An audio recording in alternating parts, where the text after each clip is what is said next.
It is a session where students reflect on what they learn from the conference proceedings. I think students are all the reason why we have the Siaphumelela project. And in fact, they are all the reason why we are all gathered here.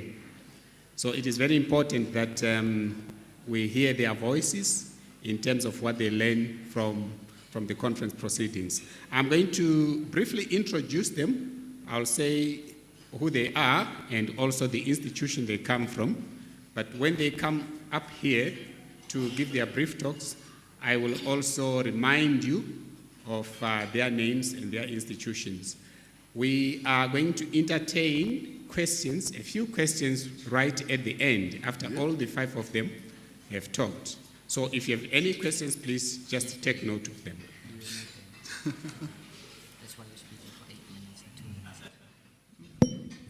So on my immediate right here is Sibusiso Zuma, who is from DUT.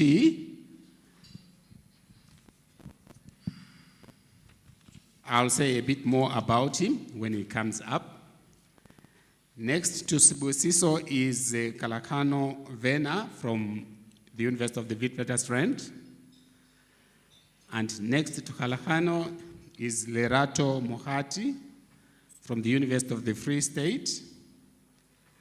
And then the gentleman sitting second last on my right there is Rochley, Bosman from the University of Pretoria. And the gentleman sitting on the far end is Lwanga from the Nelson Mandela University. So we'll start with Sibusiso Zuma from the Durban University of Technology. Sibusiso is a Bachelor of Technology Management Honors student. He is also the chairperson of the Young Communist League in the university. You can talk to him about that later. Sibusiso, the floor is yours. They will speak for not more than 8 minutes each, and I'll sit right in front of them there and flag when it is time up. Thank you. Okay. Thank you very much, Dr. Ephraim, and a very good morning to you, ladies and gentlemen. My name is indeed Sibusiso Zuma from the Durban University of Technology in the KZN. We are tasked with a very difficult task to reflect on the conference as a whole. But, well, from where I was sitting and then listening to the engagements, I then came to a conclusion to say this conference really tried to address a holistic student success approach which will assist in universities in ensuring that student success is really taking priority and is really addressed in its holistic manner. So the holistic student success is important, and the inclusion of students in developing plans and interventions or the toolkit in making sure that these are implemented is also equally important. I remember yesterday the president from Paul Quinn College, Dr. Sarel, if I'm not mistaken, mentioned correctly so that a definition or as a view that they have as well on how colleges or institutions of higher learning and teaching were invented. Really, we share the very same sentiments because he said, and I quote, students use higher learning as hope to a better future, unquote. I fully concur with him, and I further say universities must understand this so it becomes easy for them to align their interventions correctly and accordingly to the needs of the students using the BUSE and SASE surveys.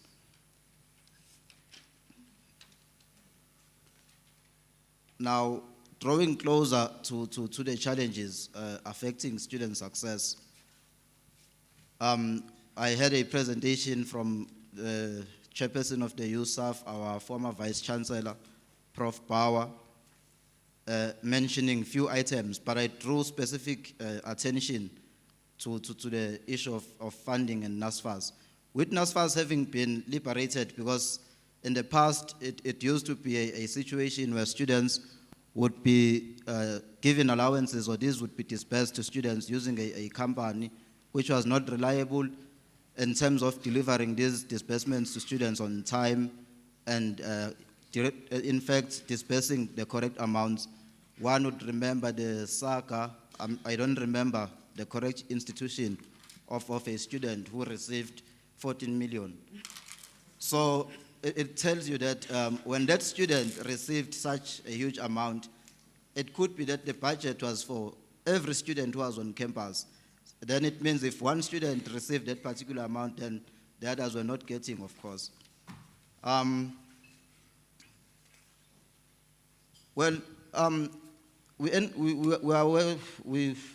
In fact, we are happy in the way that the system has been designed this year going forward, in a way that universities are now giving these allowances to students. So it addresses the issue of food insecurity, because you would find that these allowances would come in May, and students have already in the institution as early as January or February, some of them.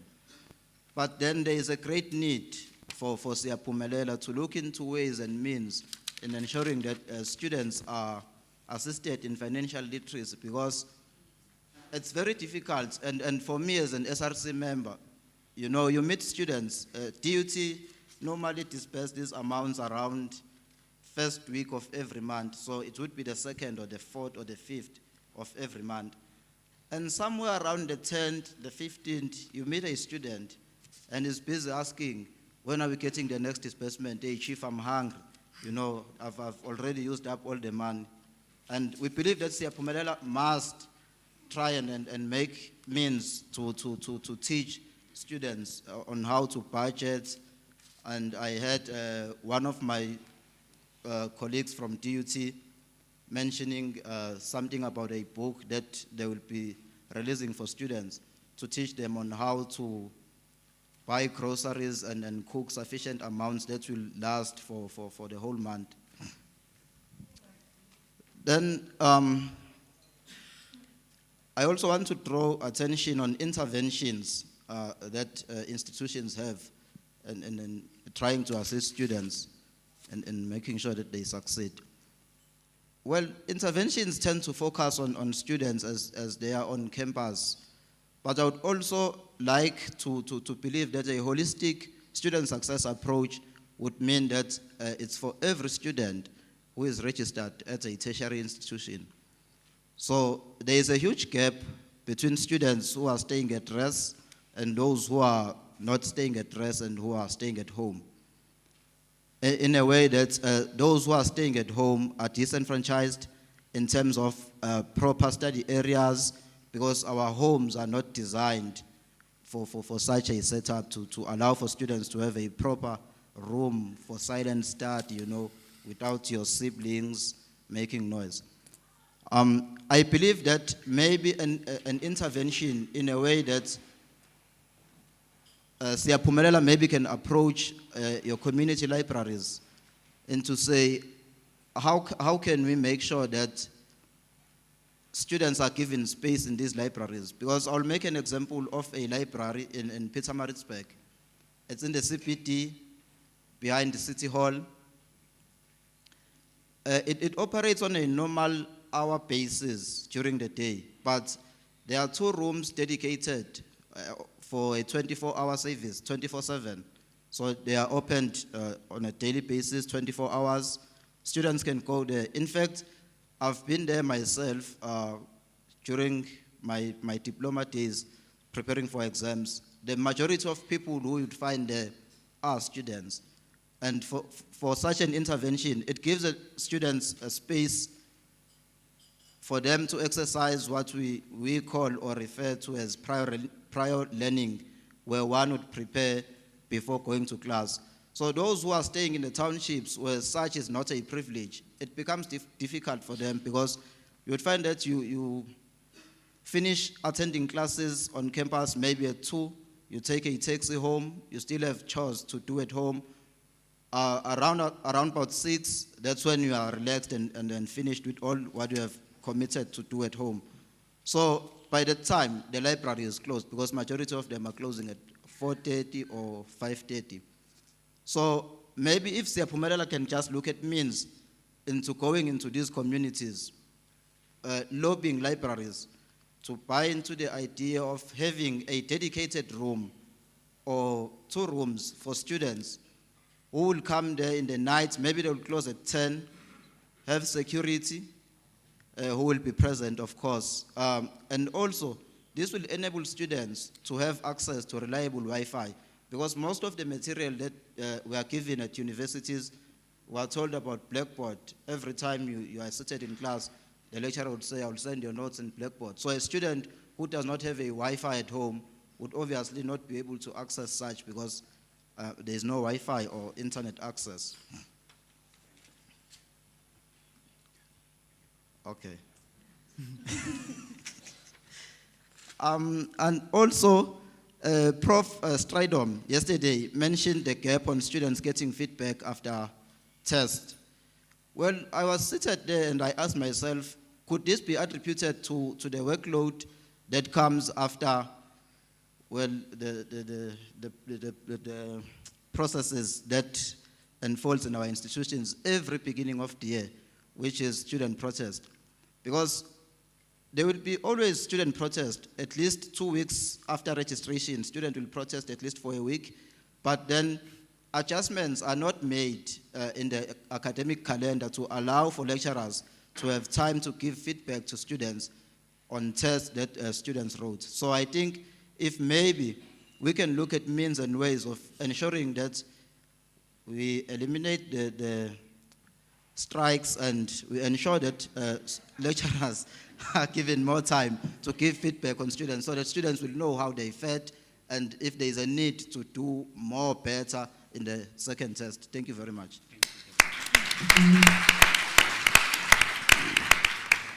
Thank you very much, Sibusiso. And our next speaker is Kgolagano Vena from Wits. Kgolagano is a Bachelor of Arts in Geography and Archaeology, final year student, and she is also a student intern in the Analytics and Institutional Research Unit.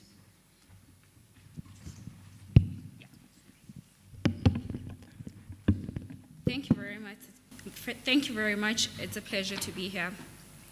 So many of the presentations focused on obstacles hindering student success and the interventions in place to combat that. Among them, student wellness seemed to be a recurring topic. And the universities involved seem to have interventions in place to aid students. However, understanding that students deal with pressures differently and adjusting to new environments is challenging. Greater focus needs to be placed on reducing the prevalence of suicide risks and other mental health issues during exam blocks. In addition to this, there needs to be a radical shift in changing the campus culture around issues of student wellness. To encourage students to use facilities, the facilities in place for their benefit. In addition to the initiatives in place to aid student success, student motivation should not be negated. So obviously this is one that I'm very passionate about, because the motivation to do better than you did the last time really keeps students going on the ground. At Wits, we all know of the Wits edge. Wits gives you the edge. And phrases like, don't fall off the edge. And during exam season, you'll hear students saying, Wits calls it an examination. We call it, it's actually the annual elimination round of, so you think you can graduate. These are all forms of encouragement that students actually use to encourage their peers to actually look forward to crossing the stage and looking the VC in the eye as they ordain you. Students are resilient, and self-responsibility is really at the core of that. So addressing issues of food insecurity and campus security should really be treated with the urgency it deserves to help students graduate in minimum time. Yesterday, my learned colleague, Sibusiso, mentioned something really important about lecturer evaluation feedback and how those forms are only given at the end of the block to evaluate the lecturer. Now, the options could be that mid-semester or mid-block, that form is given out so students can evaluate the lecturer, and moving forward, adaptations can be made, or given at the beginning of the block, so the lecturer can plan for what the student needs are. So furthermore, to removing another important factor would be removing the mental and implicit barriers in place for students of color in historically white departments. I think the archaeology department at Wits is a great place to start to show how the people of color should be integrated into that department. Our institutions are different, or have different processes to get there. However, their aims are all the same: to graduate students in minimum time. Students can change their lives, provided that the right kind of institutional support is put in place. Thank you very much.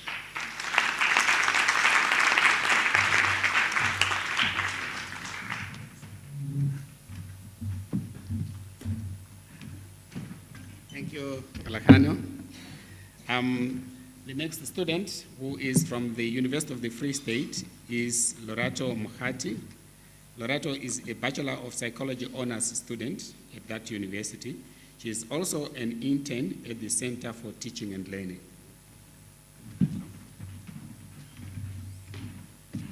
Thank you, Doc. Good day, colleagues. Okay, I'm a bit nervous, so if I shake and I sweat or I faint, let's let it happen. Okay? It should be a learning curve. Okay. So as you've heard, I am a psychology student. So when I came to this conference, that's the line of discipline that I was looking for. What are you addressing according to the wellness of the student? And also I came to express my experience as a student as well. So I am under the impression that this is a reflection session. So I'm gonna follow the reflection steps, which are what was my experience of the conference, what worked, what did not work, and what are my suggestions or improvements that could be made to the conference. Okay, so my experience. This was a great honor being in a room full of academics. I was forced to think critically about things, be open-minded, ask questions. Usually when you're a student, you want to be at the back of the class and not ask anything and keep quiet. And so here you're kind of forced to be in the forefront because you're representing a whole domain of people, right, students. Also, being able to understand in depth the Center on Teaching and Learning, as I have been a tutor and also I was a student. So I know both of those aspects. However, now I know what comes into planning it. The people take time for 3 days to sit down and talk about issues that concern us and what policies come into it, how do they plan it, and how do things roll out. And so that was a pleasure to experience and to be part of that. So what worked for me, usually when they talk about conferences about students, they're like, okay, we're going to talk about marks. How do you get the marks up? How do you get them to class? And I thought they wouldn't look at the psychological aspect of a student and the overall wellness. However, I did attend a session yesterday in the ballroom where they did talk about the wellness of a student and that how all those aspects have to come into play so that they can function optimally academically. So I find it very important, and usually universities do downplay the importance of a social life for a student, which is quite important for them to be able to function in all those areas. Also, the other ones come into play, but usually students come to varsity seeking a social life of some sort. So providing those spaces, as I know DUT does, our university does, it gives a student the freedom to feel like I belong, and so I can be, and so I can voice out my opinions and actually excel in what I want to do. One of the things that I thought worked is integrating students into this conference, having a student voice into this conference. I think that's a great idea, and I think we are very grateful to be here and to voice out our opinions and to be given this platform. So I think this works, and I think more of this should be done. What did not work? Okay. There were discussions about the fees must fall. On those slides, the fees must fall word, it kept on coming up. However, it was not discussed in depth. Like, what are the interventions that are still in place? Also, if there are interventions, are they working? If they're not working, what do we do? Because just like the Great Depression or World War II, those are events that happened and they still have psychological effects on certain people. So fees must fall is still an ongoing, it's an event that happened that still has ongoing effects on students. And so when there was a dip, what did you do to make that possible? I did not hear anything about that. And so I think maybe we should discuss that maybe in depth, even though it's something that's passed, but the effects are still there. Also, there was a lot of talk about undergraduate students and not so much about postgraduate students. I know that this conference does want to build a foundation so when they get to the third year, they can be able to function individually when they get to a postgraduate level. However, postgraduate students are really suffering because it's a work-intensive course that they meet, so the work is that much harder. They have to change their learning strategies, they have to change their coping mechanisms, they have to change the way they look at their work. And so when you had those scaffoldings and that you took them away, now I have to change everything because the work is different. There's no assistance anymore. So maybe if you can look into that a little bit more on how do we help postgraduate students. Also, employees now look for students with a postgraduate education. A degree is not so much something tangible, even though we'd like to think it is, but it really isn't nowadays. So they look for someone with a postgraduate degree. And so if you're not helping them with those issues on how do you succeed, and when you fail, what do I do now with this degree that I have? What are my options? Maybe we can look into that in the next conference. So those are my, what did not work, but here are my improvements and suggestions. Students know what students want. So you can have data and you can have all the analytics that you want, but students know what students need. And Prof. ADM said something about when, back in his days when he was in university, it was very uniform because everyone came from the same school, came from the same background, came from the same socioeconomic background. And so they just had one intervention would work for everyone. But now everyone is different. People are quite liberated. They are individuals that know that I can be myself. I don't have to fall into a specific category. Now, how does the curriculum and how does the school environment cater for me as a person? So maybe improvements, if you have more students, they can then address, this is what I need. I know that there's 5 of us, and that's great.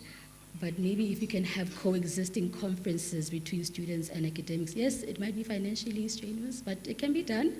If you can have those coexisting conferences that will work, and then we can sit in one room together and then carry on discussing.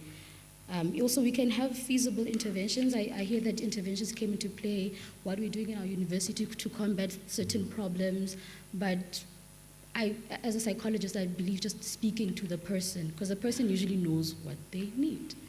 And that's enough. That's all I have to say. Thank you for this opportunity. Thank you for your time and listening.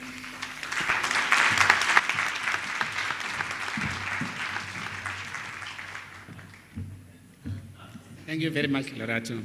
You can see that they are very punctual. Our next speaker is Rochley Bosman from the University of Pretoria. Rochley is a second-year education student in that university. He is also an academic and transformation officer in Faculty House of Education. If you want to know what that means, talk to him later.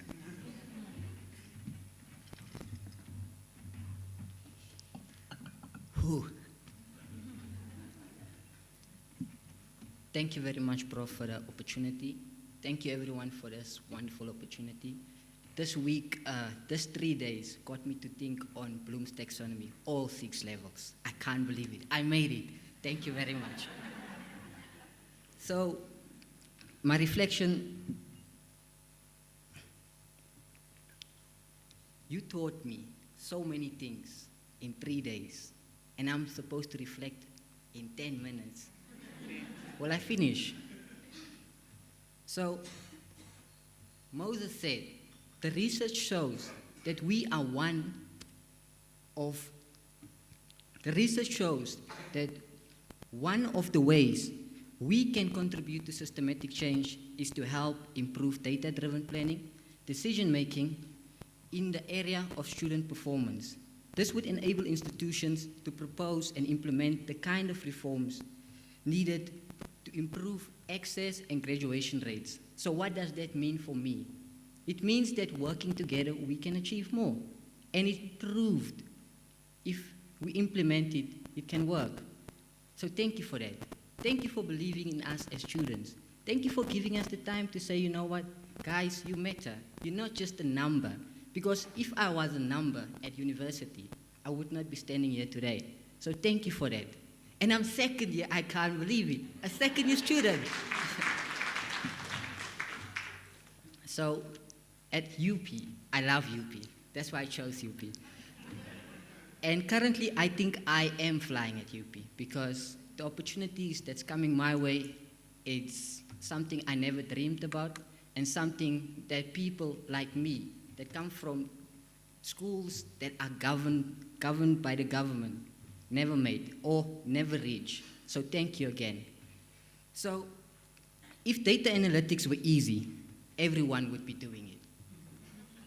So with that being said, data analytics, its quality crucial and ensures that a robust and effective process and procedure of improvement culture through the institutions. Guys, please forgive me. I'm really nervous.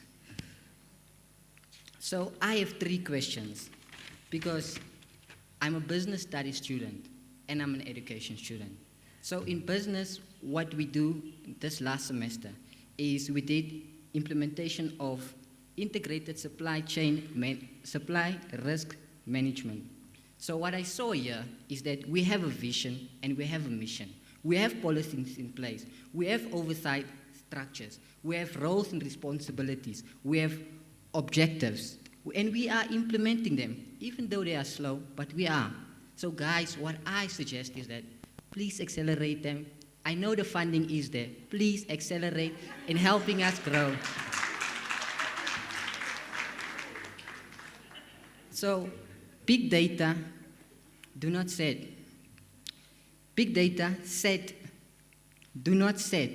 by virtue of their size, inherently possess answers to the interesting questions. We have the terabytes of data about students, click up, and the very little understanding of what change are going on here. So we learn by our hands, our hearts, and our heads. So intellectually, we are gifted. But please create us, because like with first year, you guys are giving us the foundation. You guys are giving us the platform to grow. But please stand in there. If we say, you know what, socially, we're not okay, please come to us and tell us, like, we are here to help. And that's what I've seen here. That's what I've experienced. Because each and every conversation that I had built me to be a better person. And so I believe, going back to UP, I'll fly even better because now I know that the university is working to help us. And the university is working to improve us as students. Because now I see schools, they matter, but coming to university was the best choice I made. Because now I see that there is change happening in our lives as young adults, young people that's willing to accept that we are great. And with the help of each and every university within South Africa and across the boundaries of the world, because the world is a big place, we can achieve our goals. And the end goal is to have holistic learners like us that understand, that comprehend, that can apply, that can create, that can evaluate, and that can create new ideas, better opportunities for all. And looking at the problems, we'll never find solutions. But if we delve into those problems with action, we can change them. There's hunger going on in universities. There's people without accommodation. But what UP taught me is that, you know, when you think about a problem, think about a solution. Don't come with a problem. Come up with a better solution, because people might be sleeping outside, but if you have a solution to that problem, tell the university. The university is there to help. And what I've realized is also that us as young students, as immature people coming to university with the attitude that I can do it on my own, it doesn't work. And if we reach out and pull someone up, like we've been pulled up during these 3 days, I think we can have great universities and we can achieve our goals. So, thank you very, very much for the implementation of the pilot projects. They really work, and please accelerate the implementation. Please, the funding is there. If you need funds, University of Pretoria, SRC, in January this year, we helped 148 students with the amount of 1.2 million. And anything is possible if we just believe, because Napoleon Hill said, whatever the mind can conceive, believe, the mind can achieve. So each and every student is willing to learn. So please help us. Help us on this long journey to say, you know what, students, you're not just a number. You are the best of the best. Even though you come from different backgrounds, you can still make it.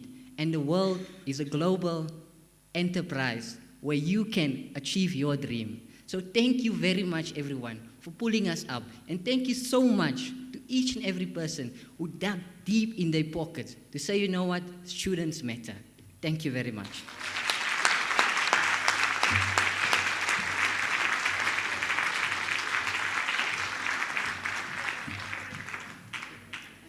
Thank you, Rochley. Our last speaker is Lwanga from the Nelson Mandela University. Lawrence is a fourth-year Bachelor of Law student. He is also chairperson of the Black Lawyers Association in that university. So the lawyer will speak last.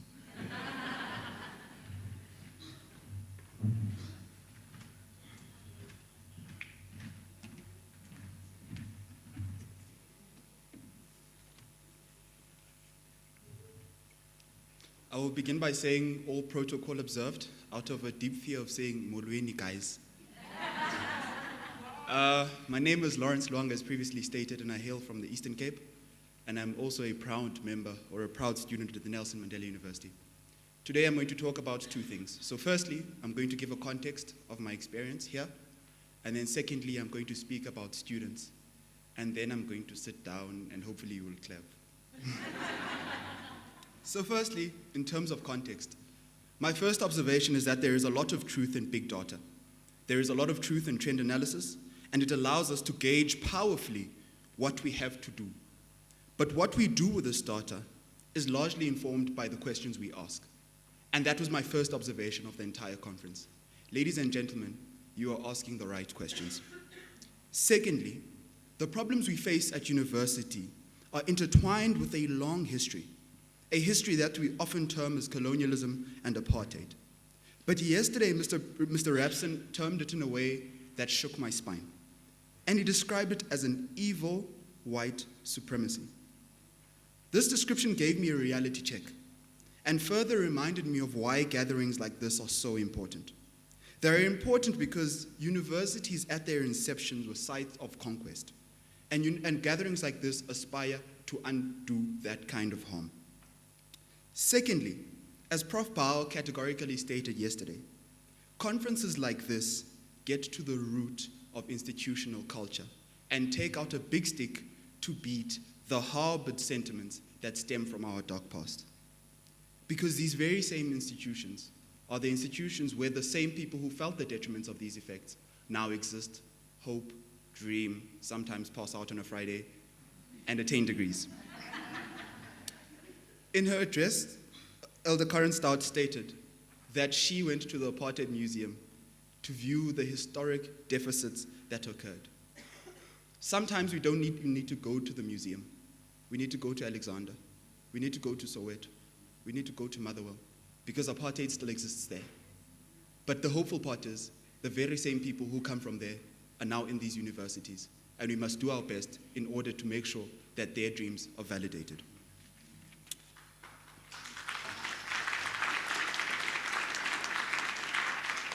I would like to touch on two things. Firstly, the importance of university, and secondly, the importance of you in universities. A very quick summary or a very quick case in point. Apartheid was started at universities. At its inception, the ideas stem from a university. This scary reality tells you two things. One, the things that come out of university can alter history forever. And so if we bring good things out, history will be altered for the better forever. Secondly, we have a massive responsibility to make sure that all of the things that come out of universities are things that are going to better society. And my favorite part about this conference was the touching on social justice, because that is the only thing that is going to help us keep asking the right questions. But ladies and gentlemen, as hopeful as the conference was, we must understand that as a small bunch of people here, we are going to go back into these institutions and face big walls, tall walls, walls that make decisions, walls that make policy. But I'm not discouraged by the small number here, because oftentimes people who've changed the world have come in small packages. From the entire context I've given, I'd like to tell you one thing. Ladies and gentlemen, in isiXhosa we say ningapheli mandla, which means do not run out of strength. This job is thankless, but the correct thank you will come. History will remember the good work that you are doing here, and I encourage you not to stop. I will now talk about students. Something that you know a lot about, people that you once were, and to the school of life, something you will always be. Students, the most resilient, talented, brilliant, noodle-eating agents of change.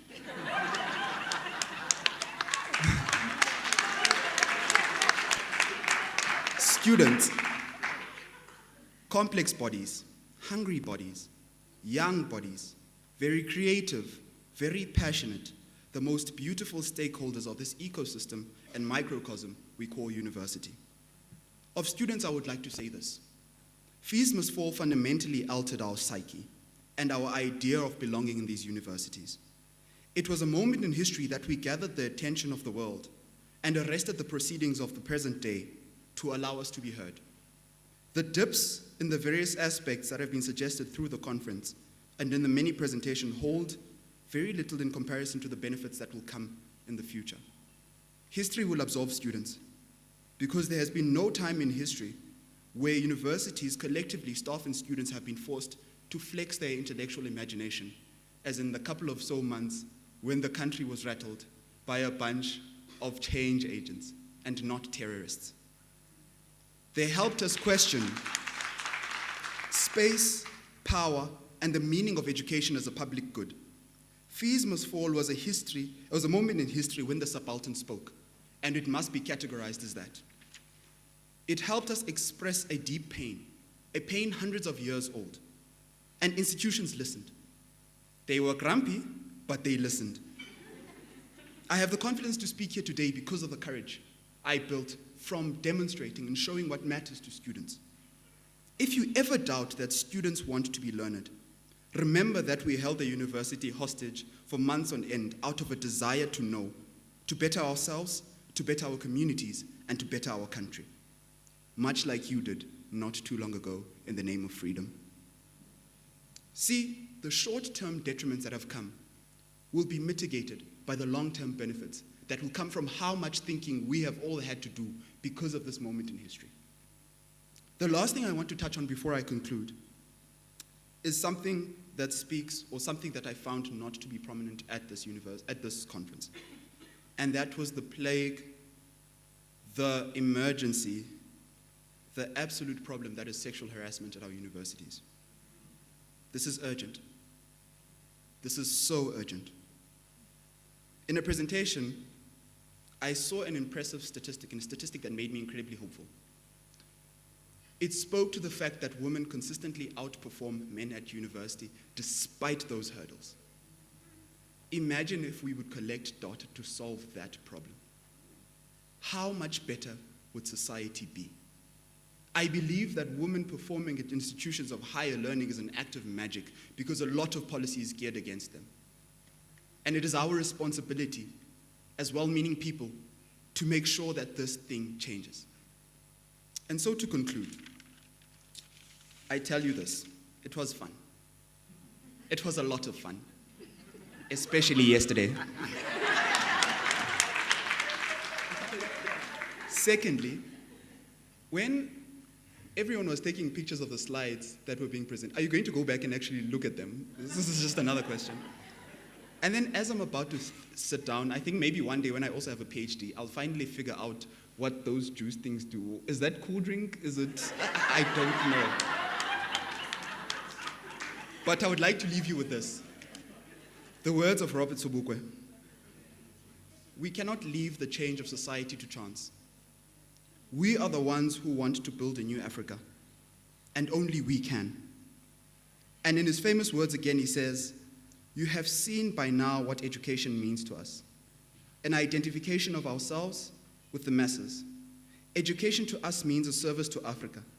You have a mission. We all have a mission. A nation to build, we have a God to glorify, and a contribution to make clear towards the blessing of mankind. We must be the embodiment of our people's aspirations, and all we are required to do is show the light, and the masses will follow. You are brilliant people, and society will remember you kindly. I thank you so much."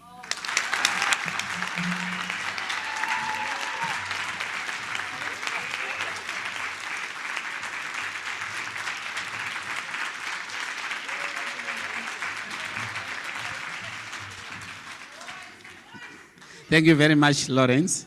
Thank you. Is it not wonderful when you hear them speak like that? Indeed, it is. This almost brings us to the end of this session. I almost feel like withdrawing the promise I made at the beginning, but I'll just give one question, one burning question, if there happens to be one. I'll be very happy if there's none. One, okay? There it is. Can you give a roving mic, please? Your hand up again so that he can see you.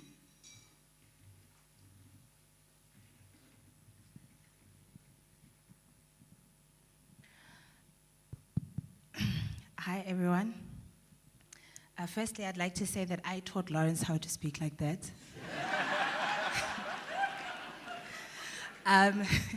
Secondly, I would like to compliment everyone on the panel for having such confidence. What you did is really, really commendable. Well done, guys. My question, as a former student and a former student leader now employed by the university, is, as a student entering the university, you're already prone to proving yourself. You have to prove yourself to the institution that you deserve to be accepted. Once you're accepted, you have to prove yourself that you deserve financial aid. Once you're accepted by financial aid, you then have to prove yourself to campus health that you deserve food parcels. By the time you start attending lectures, you fail, you get excluded. You have to prove yourself again that you deserve to be readmitted into the same qualification again. What I want to know from you as students is, what attracts you to seeking assistance as a student? Because students don't like to beg.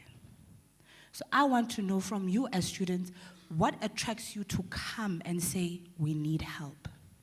That's my question. Thank you. Anyone who would like to respond to that? Good. Thank you very much for the question. I think it's realizing that you don't have another option. Perhaps you don't have friends to speak to about it, and that you only have this option, and it's there for you. So you realize that the incentive is there to actually get the help that you need. Does that answer your question? Can I try? Okay. Your question is, what pushes us to go get assistance? Ne? Okay, so first there's a stigma of not wanting to beg.